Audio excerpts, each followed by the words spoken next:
চরমনের এই বিষয়গুলো নিয়েও বেশ সরব ছিলাম অনেক আগে থেকে। আজ থেকে প্রায় 3-4 মাস আগে জামাতের যে কোনো অনেক ঊর্ধ্বতন একজনের সাথে আমার সাক্ষাৎ হয়েছিল। তিনাকে আমি বলেছিলাম ওই সময়ে যে দেখেন, আপনারা এই লোকটার সাথে যে জোট করছেন, এই লোকটা কিন্তু খুবই ঝুঁকিপূর্ণ।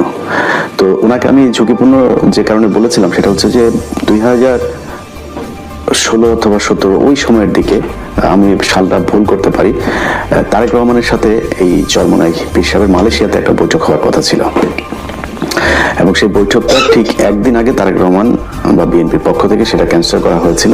কারণ তারেক রহমানকে জানানো হয়েছিল যে এই চরমোনাই পীর সাহেবের সাথে যেই প্রতিনিধি দল ঢাকা থেকে আসছেন তার সাথে সেখানে রয়ের কিছু লোকজন আছেন। তো তিনার নিরাপত্তার কথা চিন্তা করে ঠিক একদিন আগে সেই বৈঠকটা বাতিল করা হয়।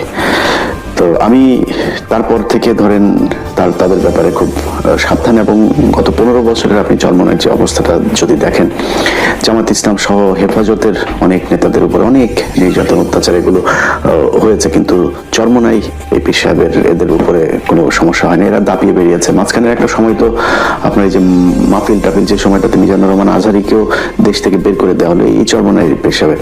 আমি সিআইডির একজন অফিসারের কাছে শুনেছি, এটা 2024-এর যে ঘটনা, এটার আগে, তখন তিনি বলেছিলেন যে ভাই, আপনি কি জানেন যে এই যে আলেমদের যাদেরকে জেলখানায় নেওয়া হয়, এই যে মিজানুর রহমান আজহারীর যেই বাংলাদেশে থাকতে না দেওয়া, এটার পেছনে সবচেয়ে বেশি কলকাঠি নাড়ছে কারা? এই যে ইসলামী আন্দোলন, যে চরমোনাই যেসব, ওই যে হাফিজুর রহমান কুয়াকাটা, তারপরে তার ভাই, এগুলো তো এরা বহু আগে থেকেই ভণ্ড।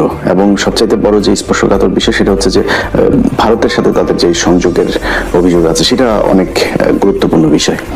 তো এই কারণে তাদের ব্যাপারে আমি জামাতকে তখন সতর্ক করেছিলাম যে দেখেন, আপনারা এই কাজটা করেন না। তখন তারা একটা উত্তর দিয়েছিল যে ইসলামী অন্য জামাত ইসলামের বাইরে যে দলগুলো আছে তাদের মধ্যে এই ইসলামী আন্দোলনের একমাত্র তাদের সারা দেশব্যাপী বেশ কিছু মাদ্রাসা আছে এবং তাদের সাংগঠনিক কিছু কার্যক্রম আছে, যে কারণে তারা চায়। আর আরেকটা কথা বলেছিলেন যে এটা একমাত্র দল যেটা কিনা সবসময় এই খুব নোংরা ভাষায় কটাক্ষ করে এবং আজে বাজে কথাবার্তা বলে, তো কিছু খানাপিনা দিয়ে এদেরকে পাশে বসায় রাখা আর কি। তো অনেকটা এরকম জামাতের একটা পলিসি ছিল। তো ওই দিন আমি ওই নেতাকে বলেছিলাম যে এরা কিন্তু, আপনারা যদি ক্ষমতায় যান, মনে করেন তাদেরকে 30টা আসন দিলেন বা 50টা আসন দিলেন, ওই সময় তারা বোধহয় আমার যতটুকু মনে আছে 100 আসন চাচ্ছিল। তো আমি তাকে বলেছিলাম যে আপনারা তাদেরকে যদি নাকি 30, 40, 50 বা যে কটা আসনই দেন, তো সেই আসনগুলো তো মূলত তাদের আসন না, সেই আসনগুলো হচ্ছে এই জামাতের লোকজন।